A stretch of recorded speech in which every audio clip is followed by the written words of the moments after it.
সদ্গুরুর শিষ্য হলে যে 3 জন্মে মুক্তি পাবে তার কোনো মানে নাই।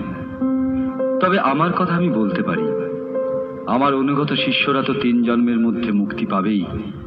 এমনকি শিষ্য হয়েও যারা আমার বিরুদ্ধাচরণ করবে তাদেরও মুক্তি পেতে 3 জন্মের বেশি সময় লাগবে না। গুরুগিরির ভার নেবার সময় আমি গুরুর কাছ থেকে কন্ট্রাক্ট করে এসেছি। কাজেই তোদের আর ভাবনা কিসের? তোরা পরম ভাগ্যবান, মুক্তি তোদের করতলগত। তোরা খাবি, দাবি, আনন্দ করবি আর খুব করে লাফাবি। সব দায়িত্ব আমার। তোরা আমার উপর সমস্ত ভার অর্পণ কর।